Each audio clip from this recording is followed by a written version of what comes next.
Alright, to win, all we have to do is conquer the impregnable fortress of Constantinople, the holy city of Jerusalem, and the beautiful city of Alexandria. Shouldn't be too hard, right?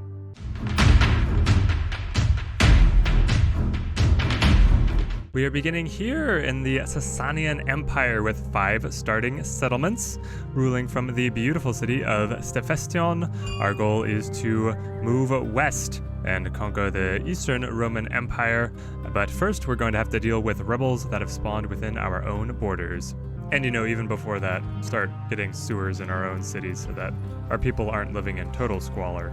So this series is going to play, I think, a lot as a Let's Learn. This is my first campaign in Total War Rome Remastered. I'm coming to the Total War franchise with experience from the Warhammer games.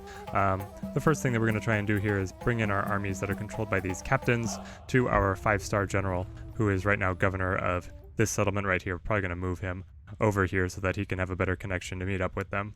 Now a spy, go scout land, spy. Yeah, diplomat, we don't need to make peace, just stay where you're at. Artavardia the Killer. Incredible name for an assassin.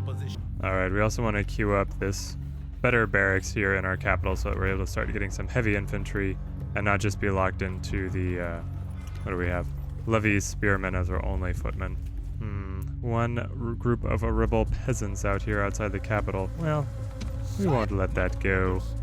Okay, this is going to be the most anticlimactic first battle ever, but I feel like because it is just our first one, we've got to go into it.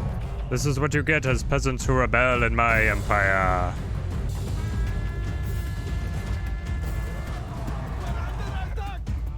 And we win!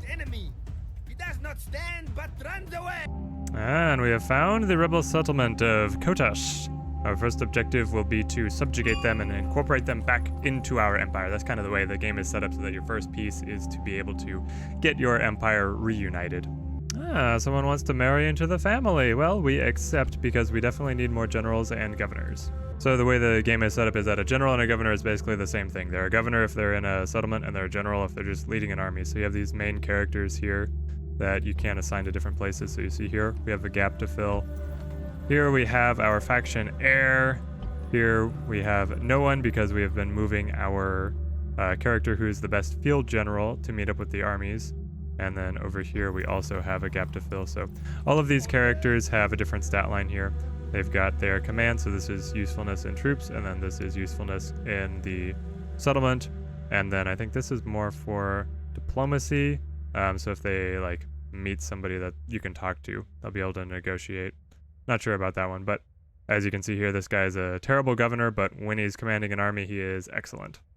Honestly, it looks like we need someone just running around our own lands, cleaning up these little rebel bands, so that's probably the first job that Achaemenes is going to be taking care of for us. Alright, spy, infiltrate the rebels. Begin the siege. Our spy has failed to open the gates. Well, they can only last for 5 turns, though we'll see. With an army, with the Lancers, their army quality probably isn't enough to actually want to come out and fight us, so we're just going to have to be patient here. Maintain siege. We'll wait for the reinforcements to come up and then we'll hit them. Okay, if we want an army just to kind of rush around our lands and deal with the rebels, then we're going to put a group of cav together for that job. Okay, very important update as of the remaster is to pick up merchants as much as you can, because these guys generate a not insignificant amount of income as you send them out to trade in other settlements and monopolize resources. So you've got resources out here on the world map that you can set a merchant there to monopolize the resource and he'll be able to make money off of trading it. But usually what's more profitable is sending him to a large settlement to be able to trade there. And the number of merchants you can train depends on, let's see if we switch to buildings here, it depends on the level of your markets. Right now our bazaar is giving us +1 merchant, so that's what is allowing us to train a merchant at all. And if we go back here, you see he's grayed out, so you have a limit 1 of 1 of this character. Whereas I believe the other special types do not have a limit on how many can be trained out of a specific location. Our capital can actually train 2 because they, let's see if we can show off the upgraded version. Where is it? The Grand Bazaar, merchant +2. So This is available once you reach the higher tiers of settlements. So this is a large city, whereas these are only minor cities. So the upgraded marketplace is not even available until their population grows.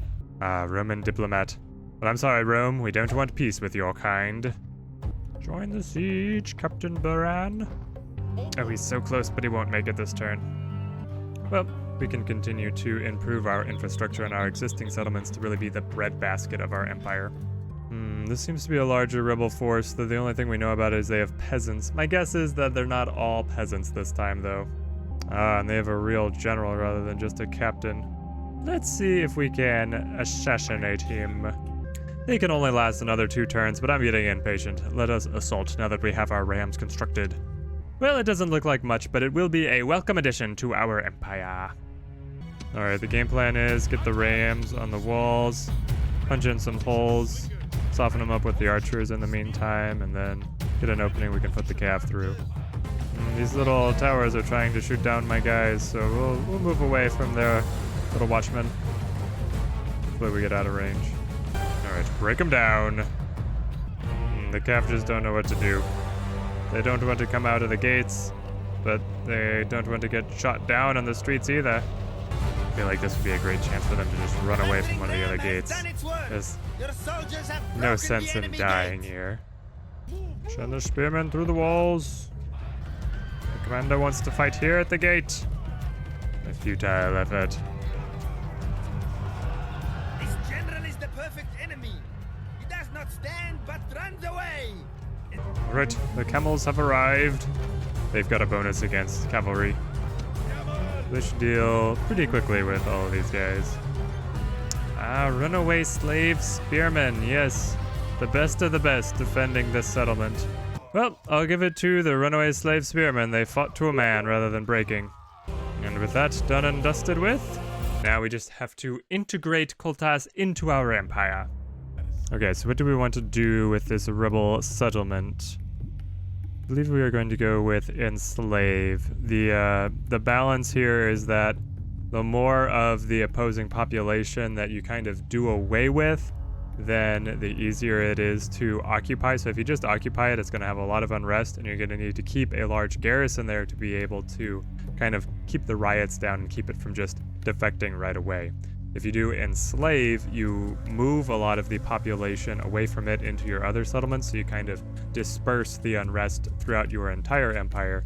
And then if you exterminate, you just do away with enough of them that you can kind of rule through an iron fist to be able to integrate it into your empire. We're going to go with enslave because our stability everywhere else is really high, but we do want to be able to suppress the unrest that will be in Kotas.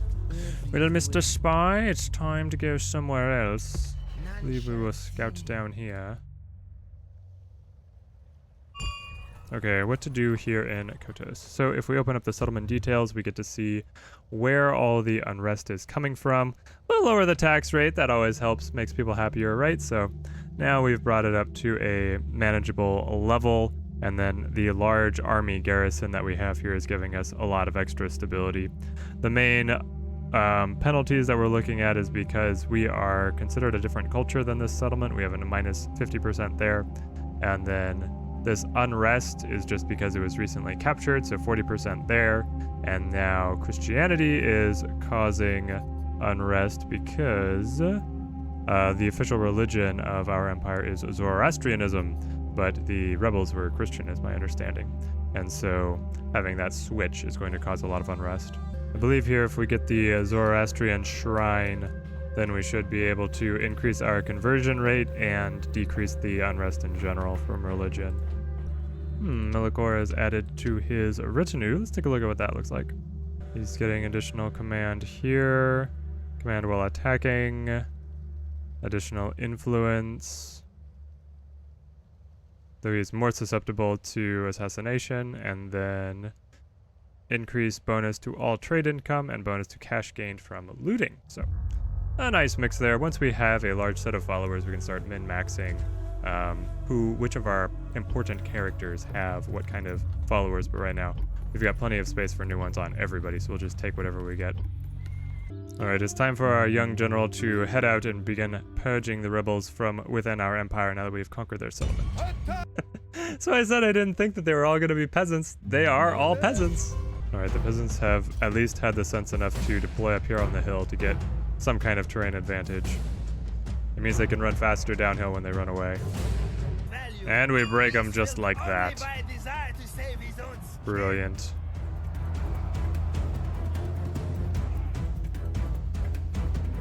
I really like these horse archers. They're doing very well.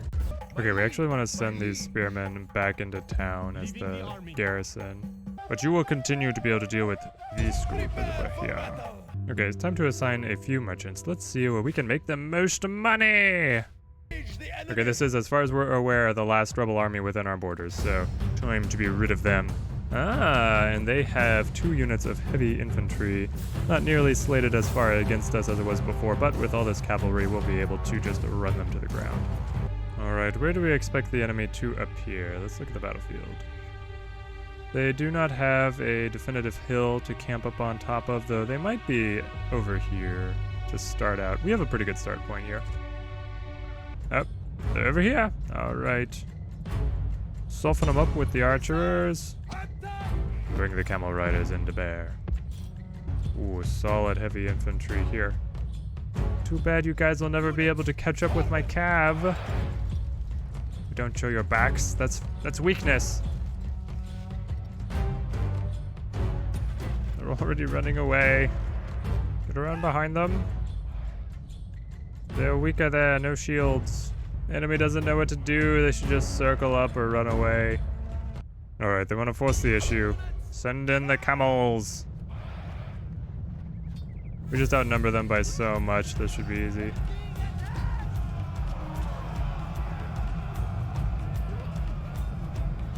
And they're running away. Alright, camels, you did your work. Let the archers do a little more.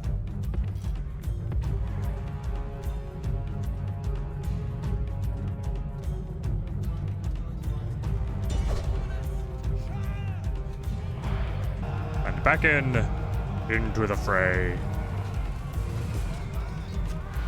Run them down. Ooh, it turned at the last minute, but it's too late. And with that, we have managed to deliver the new governor to his province. Also, Kotis is happily integrated into the empire, so much so that we can bring it back up to the normal tax rate, and they are still fine. Now, of course, this is going to go down as we start to pull our army out and the garrison goes down, but otherwise the unrest has gone down a lot, and this penalty, as you can see, it's the Christian causing unrest is minus 20%, but it's going down as the effects of our shrine and continued occupation convert the pagans into the true religion of Zoroastrianism. So this is where we're going to end the first episode. We've unified our empire, incorporated the rebel settlement, and grand strategy plan is that Kotis will become a great port city to build us a fleet that will help us to conquer Constantinople, and then we can just look west to be able to take over Asia Minor and then move south down the Mediterranean to be able to get Jerusalem and Alexandria. So that is the grand plan. We'll see how well we pull it off. Leave a like if you enjoyed the video. Leave a comment on any strategy that you think I should incorporate, because like I said, I'm pretty new to the game and this is playing a little bit like a let's learn. So if you have any tips for me, please let me know. I would love to hear from you, and subscribe if you want to see more from me. Thank you guys and have a good one.